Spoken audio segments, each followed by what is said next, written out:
here we are with another round of A Beer with Baron, and I'm pleased to have Steve Green with me. Steve is a longtime Oak Parker, and he's also a longtime photographer and the longtime official team photographer for the Chicago Cubs.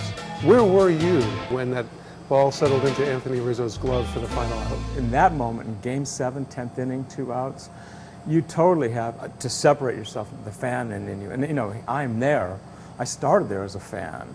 And I have 35 years. I had over half my life invested in this thing, and in this moment. Mm-hmm. And it was really, you know, difficult to like just stop and focus on the pictures and be there. And you're surrounded by guys that are, everybody kind of wanted the Cubs to win. Mm-hmm. It was a great story. It's a great story for all the journalists. I had so many friends that I've worked with over the years that were rooting for me in the photo bays. And they're all, you know, come on, go, go, go. And I'm like, you know, no. I need to be right here, right now with this. How long before you started to take a step back and a breather, you know, how many minutes or hours after the final out that you kind of turned it off, that focus? So I was with the team in the clubhouse. That was where I was staged, the entire playoff run. And then there was a media workroom that was separate. And when I took the camera back to the Sports Illustrated guys and to Canon, I borrowed all this stuff from Canon. I walked in and everybody applauded and came over and gave me a hug, and it was all that. It was at that moment that I was able to like kind of let down and go, wow. So you've got so many people that you're shooting all the time. Who are some of your favorite ones to photograph? Whether it's a player, another person surrounded with the team? I think we all fell in love with Javi Baez. Mm-hmm. I mean, he was a picture show. Oh, yeah. I mean, he was so athletic and so inspired and diving all over the place and hitting home runs, and you know, that was just awesome. Mm-hmm. You know, his performance. Obviously, Bryant and Rizzo are, you know, they're always doing so. I mean, it was fun watching Anthony Rizzo kind of struggle in the beginning, and then when he hits this home run to uncork it, and then you can see. He hits that and comes in the dugout and he's hugging people. You know, that's where I am. Mm-hmm. So I'm leaving the photo position and going in. So with the team, I'm in the dugout with them. You know, and I've been with them so long. They don't really notice me anymore, and it's this relationship I've developed over the entire season with them. So that is where I try and be.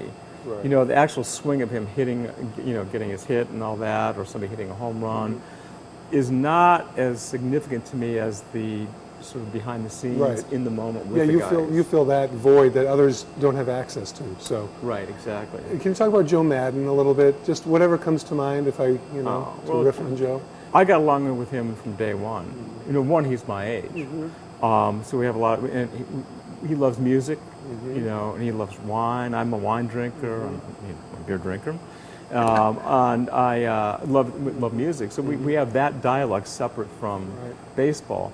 But he also, you know, when he came along and that staff came along, there's this, you know, everybody's watching you.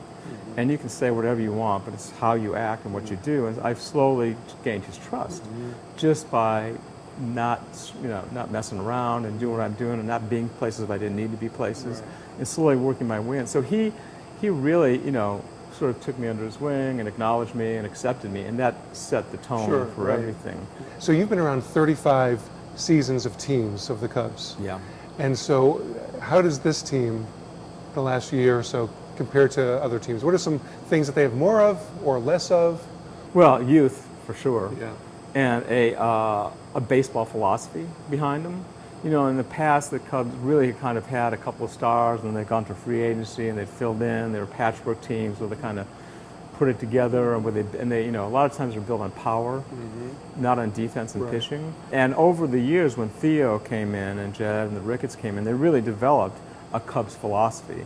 And you could see that develop through the years. And when they put this team together in 15 and 16, you saw the fruits of all the labor and the scouting and there's an intelligence behind it, there's a concept behind it. And I think that's the major difference. And it was a metaphor, the ballpark's being, you know, transformed, the team's being transformed, the attitude's being transformed. And I was just grateful to have been part of the transformation, being brought over when the Ricketts came on. You had a team, though, that you brought on board for this. Talk about that a little bit, how you selected people and how you deployed them. Well, so there's some Oak Park photographers. This is Jason Guile from Oak Park, Matt Kosterman, Jonathan Daniel, Nuccio DiNuccio. All of us are Oak Park guys, so it's kind of fun to be in the playoffs with local guys. But I had gone to the Cubs at one point, and I said, as we progress along this, we obviously need to have at least 2 photographers covering every playoff game, home and away. And as we expand, we needed to cover more and more of this. So I went to them as we got through the NLDS and said, let's add another person to shoot from the outfield. And we also needed to cover the scene around the stadium. So we added 2 more guys. We had a team of 5 of us working there covering the entire playoffs. Plus we had Canon had loaned us all this equipment. So we had Elizabeth Pratt from Canon, who was head of CPS. She shot the entire game from in the scoreboard from that perspective. We had a photographer in left field, first and third, and then 2 photographers wandering, covering the scene. And it was really amazing because as I was on the field the entire time, I was either in the clubhouse or in the dugout or shooting the game action. So I never saw anything else of the scene around the ballpark or the neighborhoods or the fire station or the rooftops. So I never got to see that until I started looking at the edits. And I was like, my God, what a world we had out there. It was like, we didn't watch the games, because we were at. Yeah. You're in the center of the storm, so, you're trying to chronicle it. And if you could talk about, first of all, roughly how many thousands of photos did you take during the postseason run? Myself? Yeah, do you even know? No, more as you went along. I know, there's certain games. So I started in St. Louis waiting for the clinch because we had the potential to clinch in St. Louis. So I've met the team in St. Louis, and we were there. And we got to the place where we tied, and that we hadn't won the division yet. When we got to the playoffs, every inning, every point is important, so you're shooting a lot. I know, like when we were at the White House recently, the power of the place is just remarkable. So fortunately, I know the White House photographer, Pete Souza, used to work in Chicago, and I know him and have a relationship with him. So he helped me get further than most photographers are allowed to. So again, behind-the-scenes access, like in the Cubs. Behind-the-scenes access. So we flew in after the Cubs convention, and then that morning we drove and went to the White House, and you go through this incredible security, and it's the SWAT teams, it's the Marines, it's the police, and there's no humor. Yeah. There's no dialogue, there's nothing. And then you get there, and they gave us a tour, and everybody wanted their pictures with the Jefferson bus and the Lincoln bus, and the pictures of this and that president. You're walking through the places you see. And then the protocol director comes and says, this is what's going to happen. And they gathered us all in this one huge room, and they made everybody, line up in a circle, and we're waiting. And then the Obamas walk in. And it's like, oh my God, this is the President of the United States. And Pete's like, stay here. And so Obama comes in and, talks a little bit to the players about what they did. And then Michelle got up. And Michelle Obama, I've got a crush on Michelle Obama now. She is just so engaging. She got up and talked.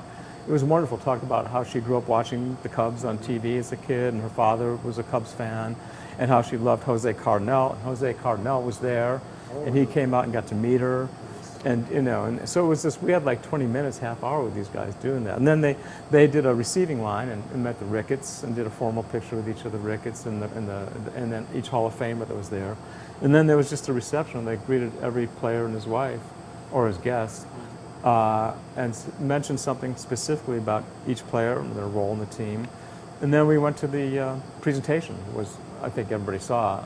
And I was just shooting away and just hanging out with the White House photographer and the staff. And the last 4 days they were going to be there. Right. Whether you go to the White House or not again, I certainly look forward to seeing more of your work and seeing the Cubs go as far into the playoffs as possible and hopefully winning another one, not letting another 108 years go by. Well, it'll never be like this year. Oh, but never like this year. Never like this year. And yeah, Steve, thanks for taking the time to have a beer with Barron. And here's to more success for you and for the Cubs.